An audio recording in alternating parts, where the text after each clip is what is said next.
idza mata ibnu adam in qata amaluhu illa min salasin shadaqatin jariyatin aw ilmin yuntafa'u bihi. La takhtub, janganlah engkau marah. Itu sabda Rasulullah Shallallahu Alaihi Wasallam. Siapa yang memberi makan iftar puasa bagi orang yang berpuasa, maka dia akan mendapatkan pahala. Berpuasalah kalian karena melihat hilal, dan beridul fitrilah karena melihat hilal. Assalamualaikum warahmatullahi wabarakatuh. Bismillah, alhamdulillah, la hawla wa la quwata illa billah. Asyhadu an la ilaha illallah wahdahu la syarikalah, wa asyhadu anna Muhammadan abduhu wa rasuluhu la nabiyya ba'dah. Pemirsa yang budiman, dalam kesempatan yang sangat mulia dan baik ini, di bulan Ramadan yang penuh keberkahan ini, izinkan kami menyampaikan sebuah renungan kepada kita semua terkait dengan amaliyah Ramadan kita yang mudah-mudahan bisa kita tuntaskan selama sebulan penuh. Pemirsa yang budiman, di hari puasa yang kesekian, kita perlu sedikit merenung tentang makna puasa yang sesungguhnya. Puasa ini luar biasa kalau mau kita renungkan secara hakikatnya. Loh, memang selama ini bagaimana kita maknai puasa? Jangan-jangan atau bahkan mungkin ada pada mayoritas kita, puasa itu sekedar kita maknai sebagai hal rutinitas. Karena masuk bulan Ramadan ya kita puasa, seperti jamaknya orang Islam yang mau berpuasa, kan begitu. Sementara kita mungkin perlu merenung, dari sekian umur yang ada pada kita, lalu sekian kali kita sudah melakukan puasa Ramadan, kira-kira puasa Ramadan manakah yang bernilai atau meningkatkan nilai kehidupan kita setelah puasa selesai? Karena dalam alam kenyataan amat sangat banyak orang-orang yang bahkan melakukan amaliyah Ramadan bukan hanya shaum di siang hari, tapi juga mungkin qiyamul lail di malam hari, baca Quran, sedekah dan seterusnya.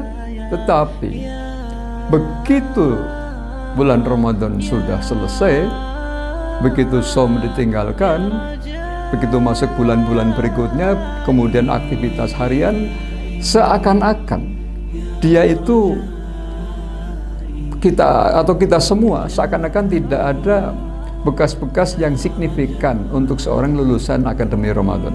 Kira-kira seperti itu. Jadi tadinya yang sebelum Ramadan itu melakukan hal-hal negatif seperti ini, kemudian setelah Ramadan ternyata diulang kembali. Yang tadinya mungkin sebelum Ramadan malas, kemudian setelah Ramadan juga lebih malas, atau hal-hal yang lain. Nah, saking pentingnya atau strategisnya dari Ramadan, jamaah sekalian, pemirsa yang budiman, mari kita renungkan sebuah warning dari baginda Rasul Muhammad SAW yang populer sekali. Kam min so'imin laisa lahu min syiyamihi ilal ju' wal atus. Betapa banyak orang-orang yang melakukan puasa Ramadan atau puasa, tapi dia tidak memperoleh sesuatu selain hanya lapar dan dahaga. Selain hanya lapar dan dahaga. Nah, jangan-jangan kita semua ini selama sekian Ramadan, edisi Ramadan, atau sekian waktu berpuasa ini, jangan-jangan bukan derajat mutakin yang kita peroleh, tetapi jauh dari itu, karena ternyata kita hanya mendapat lapar dan dahaga. Jamaah sekalian, kaum muslimin yang berbahagia, ada dua kutub yang berbeda. Jadi kutub yang sebelah kanan saya katakan kutub mutakin, sebelah kiri adalah kutub lapar dan dahaga. Ya, gini jamaah sekalian, ini kita pernah disindir oleh seorang sufi. Dia mengatakan, ringkasnya, kalau hanya persoalan menahan lapar dan dahaga itu anak kecil pun bisa, kata sang sufi. Saya merenung, apa iya Ternyata jemaah sekalian, betul. Mungkin sebelum kita akil balik atau sebelum ibadah kita itu dihitung sebagai amal kita, umur 7 tahun, 8 tahun, 9 tahun sebelum akil balik, ya, barangkali kita sudah mampu berpuasa. Latihan puasa atau puasa itu sendiri lapar dan dahaga. Nah, sementara sekarang ini kita semua kan, apa ya, kita anak kecil lagi, ya. Karena sang sufi tadi menyindir, kalau hanya sekedar lapar dan dahaga, anak kecil pun bisa. Dan betul. Maka bisa disimpulkan atau sindiran itu mengena kepada kita, wahai orang-orang dewasa, kalau puasamu kok hanya lapar dan dahaga, berarti apa bedanya kamu dengan anak kecil? Kira-kira seperti itu, ya. Anak kecil tidak dihitung atau belum akil balik belum dihitung, tapi kita semua kan sudah dewasa. Maka perlu ada renungan lain bahwa puasa itu bukan hanya menahan lapar dan dahaga. Loh, apa ada orang yang begitu? Apa maknanya puasa kok hanya mendapat lapar dan dahaga? Banyak sekali contohnya. Ketika, mohon maaf, ketika sedang berpuasa kita masih nge-share hal-hal yang tidak perlu, membicarakan keburukan orang lain yang tidak perlu, atau mendengarkan hal-hal yang tidak perlu, melihat hal-hal yang tidak semestinya, dan seterusnya. Itu sangat-sangat mendegradasi, menggerus, mereduksi makna hakikat puasa yang sesungguhnya. Terus bagaimana? Kalau demikian, apakah mungkin akan jadi orang yang mutakin? Pemirsa yang budiman, maka kami mengajak kepada kita semua, kalau kita setback ke belakang, Ramadan mana yang terbaik, kita nggak bisa menyebutkan, nggak bisa menentukan tahun berapa Ramadan terbaik kita yang pernah kita lakukan. Maka senyampang, selagi kita sedang berada pada bulan Ramadan pada tahun ini 1445 Hijriah, mari kita bersama-sama tekadkan kepada kita masing-masing dengan sebuah doa kepada Allah Subhanahu wa Ta'ala. Mudah-mudahan dengan sebuah ikhtiar kita, Ramadan tahun ini adalah menjadi Ramadan terbaik buat kita semua. Amin.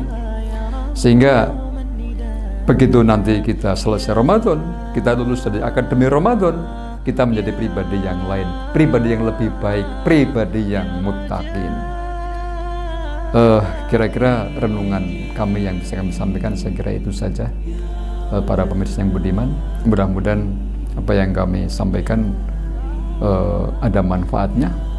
Kalau salah dari kami, kalau itu benar adalah minallah. Jadi mudah-mudahan Allah meridhoi kita dan membimbing kita untuk menjadi seorang soimin yang benar-benar begitu keluar dari bulan Ramadan kita menjadi layak untuk disebut seorang yang muttaqin, sehingga nanti semua ada dampaknya untuk kehidupan kita, baik secara hablum minallah ataupun hablum minannas. Terakhir jamaah sekalian, kami hanya menyampaikan renungan pribadi. Dalam pandangan kami yang namanya muttaqin itu cirinya sangat mudah menurut kami. Setelah kita membaca banyak referensi, ya kira-kira beginilah. Kalau selepas Ramadan hablum minallahnya semakin bagus dan juga hablum minannasnya semakin bagus, insya Allah itulah harapan kita sebagai seorang yang muttaqin bisa tercapai. Demikian, mohon maaf segala kekurangan. Wabillahi taufiq wal hidayah wal inayah. Assalamualaikum warahmatullahi wabarakatuh.